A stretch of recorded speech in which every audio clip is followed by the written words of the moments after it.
The JAS-39 Gripen, developed by Sweden's Saab, stands as a striking example of how smart design, strategic decision-making, and adaptability can deliver an elite combat aircraft that punches far above its weight. It's not just a fighter jet, it's a symbol of what a smaller nation can accomplish with limited resources but deep engineering expertise. The Gripen isn't the flashiest jet in the skies, but it doesn't have to be. It's not about showboating, it's about performance, flexibility, affordability, and smart integration of modern combat technology. So what makes the Gripen so unique in a world filled with bigger, heavier, and more expensive fighters? Let's dive into what makes this Scandinavian marvel so compelling on both a tactical and strategic level. At first glance, the JAS-39 Gripen looks like a sleek, modern jet fighter, and that's exactly what it is. But when you start to unpack the philosophy behind its creation, you realize just how much engineering brilliance went into its development. Sweden isn't part of NATO and historically wanted to maintain an independent defense capability. That meant designing a fighter that could do it all: air superiority, ground attack, and reconnaissance, hence the name, JAS, which stands for Jacked Fighter Attack, and spanning reconnaissance. The Gripen had to be versatile, easy to maintain, cost-effective, and operable from short, remote airstrips, even highways, and that's exactly what Saab delivered. Let's talk performance. The Gripen may be classified as a lightweight multirole fighter, but don't let that term fool you, it is a highly capable and maneuverable aircraft. It features a delta wing and canard configuration, which gives it excellent agility and high angle of attack handling. That layout contributes to superior dogfighting abilities and makes the Gripen incredibly responsive to pilot input. Its fly-by-wire control system isn't just digitally advanced, it's also specifically designed to keep the jet stable in aggressive maneuvers, helping even moderately experienced pilots get the most out of the aircraft. The Gripen is powered by a single Volvo ERM-12 engine, based on the General Electric F404, a tried-and-tested powerplant. It produces around 18,000 pounds of thrust and propels the Gripen to speeds in excess of Mach 2. It's not the fastest jet in the sky, but the emphasis here is on efficiency, reliability, and maintenance ease. The ERM-12 is designed for rough airstrips, fast turnaround, and low life cycle cost. That's a running theme with the Gripen: everything is designed to maximize readiness and minimize cost. One of the most impressive aspects of the Gripen is how little infrastructure it needs. The Swedish Air Force wanted a jet that could operate from highways and forward airstrips with minimal support. As a result, the Gripen can take off and land on just 800 meters of road. And get this, it only takes a small team of 6 technicians and about 20 minutes to refuel and rearm the aircraft for another sortie.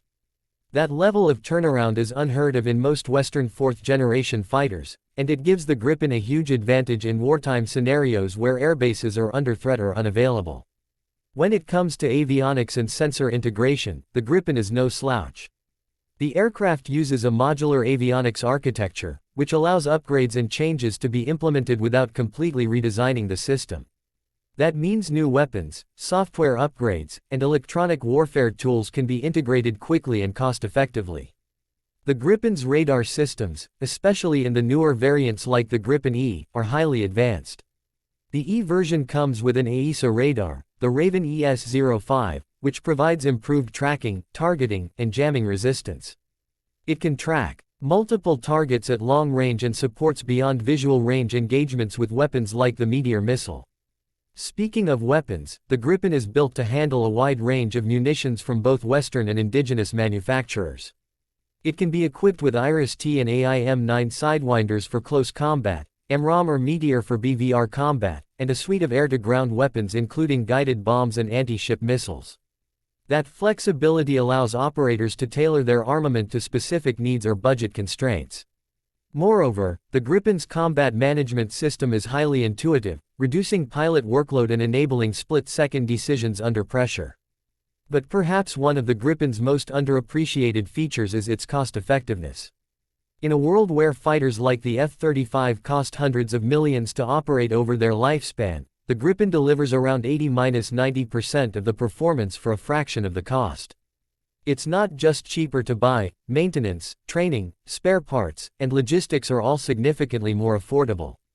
This is why countries like Hungary, the Czech Republic, South Africa, Brazil, and Thailand have opted for the Gripen. For nations that can't afford a massive defense budget but still need high-level air capability, the Gripen offers an ideal balance. The Gripen has also proven to be extremely export-friendly. Saab designed it from the beginning to be adaptable to different systems and requirements. Some countries want NATO-compatible systems, others want integration with local radar or weapons, no problem. Saab supports modular integration, local production, and even technology transfer, which has been a major selling point. Brazil's GripenE program, for instance, includes local assembly and significant Brazilian participation in the development process. Now, let's talk about the latest evolution of the Gripen, the GripenE. This isn't just a minor upgrade, it's a significant step forward in terms of sensors, endurance, payload, and processing power. The E version is longer, carries more fuel, features more powerful radar, improved electronic warfare capabilities, and a new engine, the GEF 414, which provides more thrust than the previous RM12.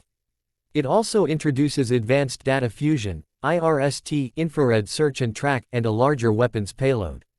With these upgrades, the GripenE is moving from being a light multirole fighter to something that approaches fifth-generation performance in certain domains, without the stealth coating and price tag of an F-35. Critics sometimes point out that the Gripen isn't stealthy in the same way fifth-generation jets like the F-22 or F-35 are, and that's true. It doesn't have the internal weapons bays or stealth shaping of those aircraft. But that's not what it was designed for. The Gripen emphasizes survivability through electronic warfare, agility, and smart tactics. Its small radar cross-section, use of electronic countermeasures, and speed allow it to operate effectively even in contested environments.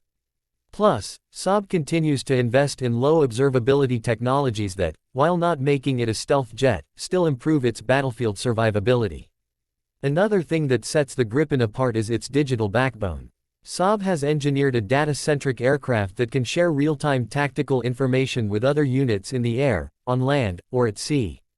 This network-centric warfare capability means that even if a Gripen doesn't have all the information itself, it can act based on inputs from drones, AWACS, or ground units. In modern warfare, information superiority is often more important than raw speed or firepower, and the Gripen excels in that regard. In training and logistics, the Gripen also shines. Its operational cost is often quoted as being a third or even a quarter of that of the F-35. It requires less infrastructure, less fuel, and a much smaller maintenance crew. That means more hours in the air for less money. Pilots can get more training, more experience, and more flight time. In a real-world scenario, this translates to a higher level of readiness. The Gripen also plays nicely with drones and unmanned systems. Saab has explored concepts involving Gripen as a control hub for autonomous systems in future networked battle spaces. It's a smart move, as future conflicts are increasingly expected to involve manned-unmanned teaming, and platforms that can serve as the nerve center for drone swarms will have an upper hand. Now, let's step back and consider what the Gripen really represents. It's not just a plane, it's a doctrine. It's a philosophy that emphasizes efficiency, modularity, flexibility, and independence. Sweden designed the Gripen to defend its territory with limited support, against larger powers, in a harsh climate, with limited resources. That doctrine has universal appeal. Any nation seeking to maintain credible air power without breaking the bank can look to the Gripen as a real solution. In conclusion, the JAS 39 Gripen proves that you don't need to spend hundreds of millions of dollars per plane to have an effective, modern air force. It proves that with the right priorities, agility, interoperability, adaptability, and cost consciousness, you can deliver a world-class aircraft that meets the needs of both today's and tomorrow's battlefield. Whether in its original A-B forms, the more advanced Seat-D versions, or the cutting-edge GripenE, this jet continues to set the standard for what a smart, efficient, and combat-ready fighter jet can look like. For nations that want control over their skies without becoming dependent on foreign defense giants, the Gripen offers not just an aircraft, but a promise, the power to protect, with the freedom to choose.